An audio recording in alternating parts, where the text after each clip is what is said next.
सबको नमस्कार।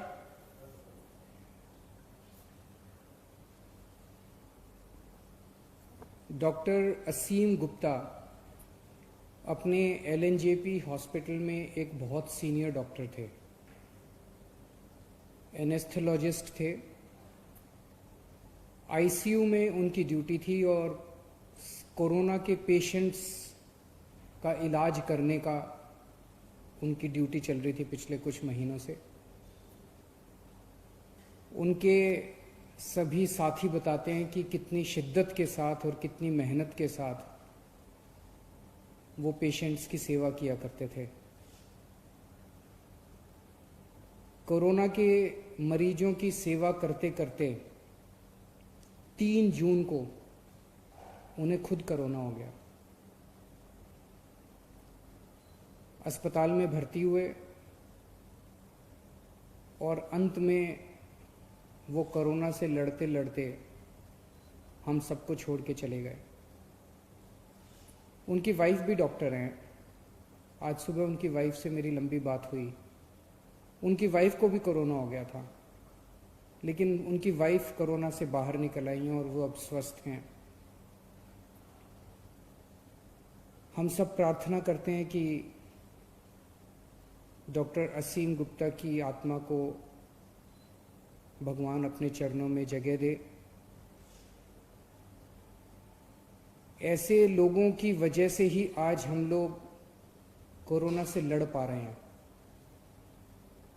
डॉक्टर असीम गुप्ता हम सब लोगों के लिए बहुत बड़ी प्रेरणा हैं और हम सब दिल्ली वासी और देशवासी उनकी इस सेवा को नमन करते हैं।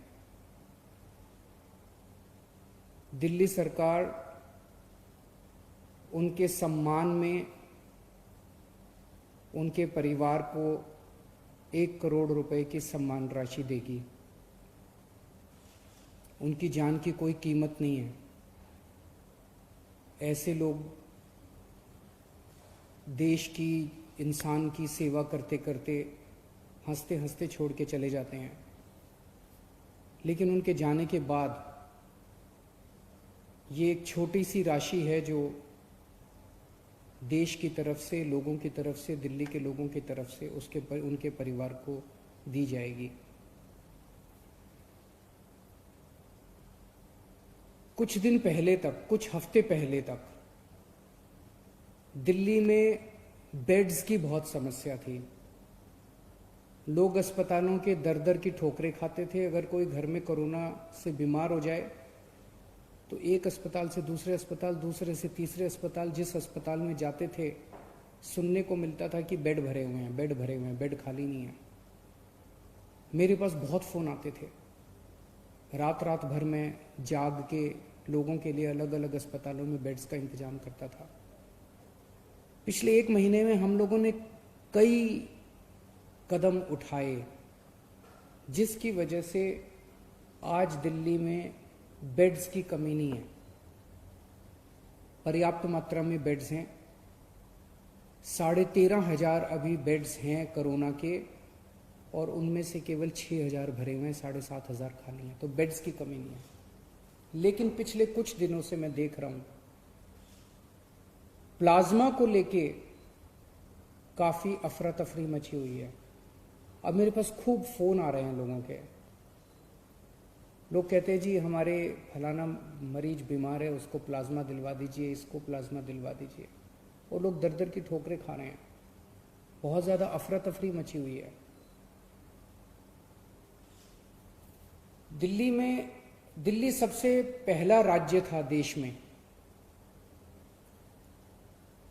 आप लोगों को याद होगा लगभग 2-2.5 महीने पहले मैंने बताया था कि हम लोग प्लाज्मा थेरेपी का ट्रायल कर रहे हैं।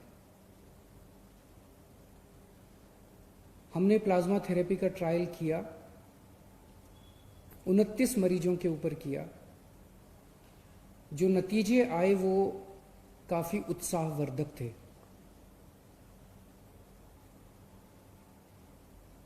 कोरोना में 2 चीजें होती हैं मरीज को।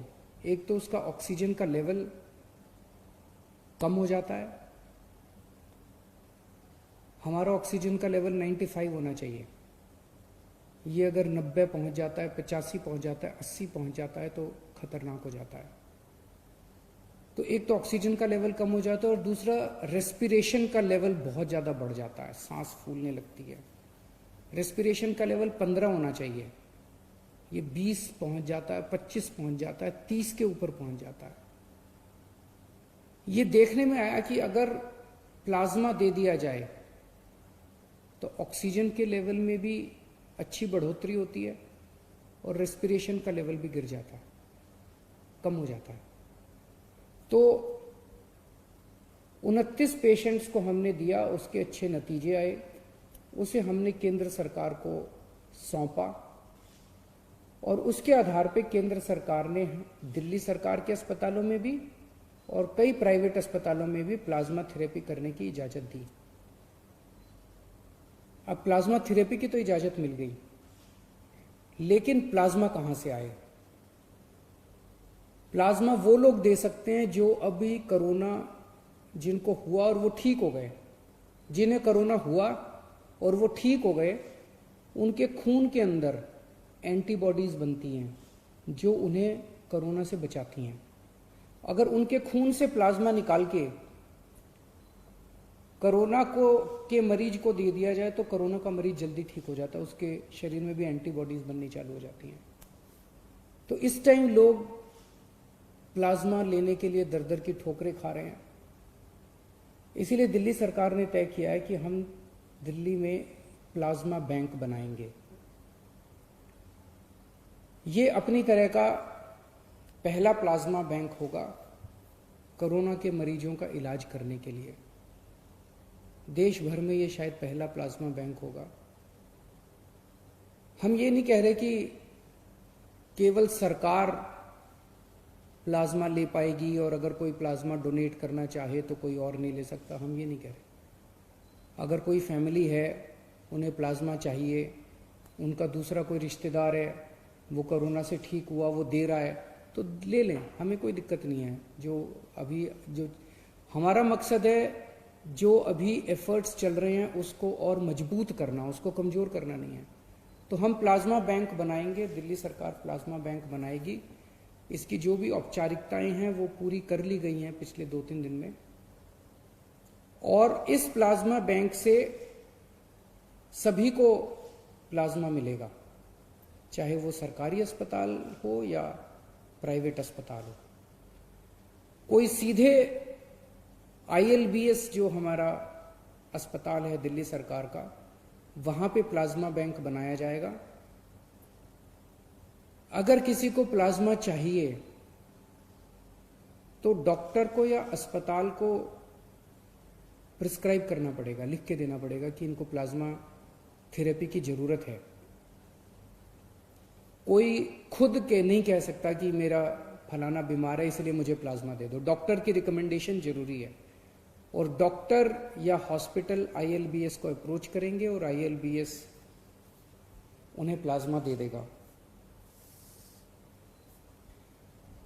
ये प्लाज्मा बैंक हमारा 2 दिन में शुरू हो जाएगा। इसकी सारी कार्रवाई हम लोग पूरी कर लेंगे, लेकिन इसमें सबसे इम्पोर्टेंट चीज है, जो लोग ठीक हो गए हैं उन लोगों को सामने आके प्लाज्मा डोनेट करना पड़ेगा। अभी भी लोग कर रहे हैं, लेकिन इस कोई व्यवस्था नहीं है। अब इसकी व्यवस्था बना दी जाएगी। तो जो लोग ठीक हो गए उनसे मेरी हाथ जोड़ के प्रार्थना है, जिंदगी में किसी की जान बचाने के कम मौके मिलते हैं, ये मौका आपको मिला है। मेरी सब लोगों से जो लोग कोरोना से ठीक हो गए उन सब लोगों से प्रार्थना है हाथ जोड़ के कि आप सब लोग सामने आके खुल के प्लाज्मा डोनेट कीजिए ताकि दूसरों की जान बचाई जा सके। एक तरह से यही सच्ची भगवान की सेवा है, एक तरह से यही सच्ची भगवान की भक्ति है। मैं ये बता दूं कि ये गलत फहमी ना हो कि प्लाज्मा कोई संजीवनी बूटी है, प्लाज्मा से सबकी जान बच जाएगी। अगर कोई पेशेंट अंतिम स्टेज में पहुंच चुका है, कोमॉर्बिडिटीज़ हैं, दूसरी बीमारियों से घिरा हुआ है, मल्टी ऑर्गन फेलियर हो चुके हैं, वेंटिलेटर पे जा चुका है, ऐसे पेशेंट्स को बचाना मुश्किल होता है। लेकिन जो पेशेंट्स अभी मॉडरेट स्टेज में हैं, अभी उनकी स्थिति खराब नहीं हुई है बहुत ज़्यादा, उनके लिए ये मददगार साबित होता है, इतना समझ लिया जाए। एलएनजेपी के हमारे जो हेड हैं डॉक्टर सुरेश, उनसे मैंने बात की। उन्होंने बताया कि अभी पिछले कुछ दिनों में उन्होंने 35 मरीजों को प्लाज्मा दिया है, जिसमें से 34 बच गए, एक की मौत हुई। एक और दिल्ली का प्राइवेट बड़ा हॉस्पिटल है, उनसे जब मेरी बात हुई, उन्होंने 49 लोगों को प्लाज्मा दिया, 46 लोग बच गए। मैं ये नहीं कह रहा, हो सकता है ये जो 34 लोग हैं और 46 लोग हैं वैसे भी बच जाते, उनमें से कितने, लेकिन ये एक आंकड़ा है, उसमें से कितने बचते कितने नहीं बचते कह नहीं सकते। जो डोनर्स हैं उनके मन में गलत फहमियां हैं। एक तो डोनर्स को ये लगता है कि मैं दोबारा प्लाज्मा देने जाऊंगा, कोरोना के अस्पताल में जाऊंगा, कभी दोबारा कोरोना ना हो जाए। वैसे तो दोबारा कोरोना नहीं होगा, लेकिन फिर भी हमने व्यवस्था आईएलबीएस में की है। आईएलबीएस कोरोना अस्पताल नहीं है। आपके आने का, जाने का, टैक्सी का सारा इंतजाम दिल्ली सरकार करेगी। बस आप हाँ कह दीजिए कि मैं कोरोना देना चाहता हूँ, मैं प्लाज्मा देना चाहता हूँ। और आईएलबीएस में अच्छी व्यवस्था की हुई है। मेरे ख्याल से आधा घंटा पौना घंटा लगता है आदमी को वो देने के लिए। अगले कुछ दिनों के अंदर हम नंबर जारी कर देंगे। उस नंबर पे जो जो लोग देना चाहते हैं उस नंबर पे कॉल करके, व्हाट्सएप करके हमें बता सकते हैं कि मैं देना चाहता हूँ, और उनसे संपर्क करके उनसे सारा इंतजाम कर दिया जाएगा उनसे प्लाज्मा लेने का। सरकार की तरफ से भी हम कॉल करेंगे, जितने पेशेंट्स अभी ठीक हुए उन लोगों को, उन्हें मनाया जाएगा, उन्हें प्रेरित किया जाएगा कि ज़्यादा से ज़्यादा लोग अपना प्लाज्मा दें। और ये जितने एंटीबॉडी टेस्ट हो रहे हैं, ये एंटीबॉडी टेस्ट से भी बहुत सारे ऐसे लोग हैं जिन्हें कोरोना हो गया, ठीक हो गए, पता भी नहीं चला। एंटीबॉडी टेस्ट से पता चलेगा कि उसके अंदर एंटीबॉडीज बन रही हैं, वो कोरोना होकर ठीक हो चुका है। ऐसे भी बहुत सारे 52,000 लोग तो दिल्ली में भी रिकॉर्ड के मुताबिक ठीक हो चुके हैं, और इसके अलावा ढेरों लोग ऐसे होंगे जो कोरोना हुआ, ठीक हो गए, उन्हें पता नहीं चला। ऐसे सब लोगों को प्रेरित किया जाएगा ताकि वो ज़्यादा से ज़्यादा प्लाज्मा दें और हम और ज़्यादा से ज़्यादा लोगों की मदद कर सकें, उनकी जान बचा सकें। और इसमें सबसे अहम भूमिका मीडिया की होगी। इसमें कोई पार्टीबाजी नहीं, कोई राजनीति नहीं, हमें सबकी जान बचानी है, चाहे वो किसी भी धर्म का हो, किसी भी जात का हो, किसी भी पार्टी का हो। और सब में सब लोग आते हैं, तो उसमें पत्रकार भी आते हैं, उसमें सब तो मेरी मीडिया के साथियों से खास तौर से निवेदन है कि आप लोग भी कैंपेन चला के अपने अपने चैनल पे, अपने अपने मीडिया हाउस में ज़्यादा से ज़्यादा लोगों को प्रेरित करें कि वो लोग प्लाज्मा डोनेट करें और दूसरे लोगों की जान बचाएं। शुक्रिया।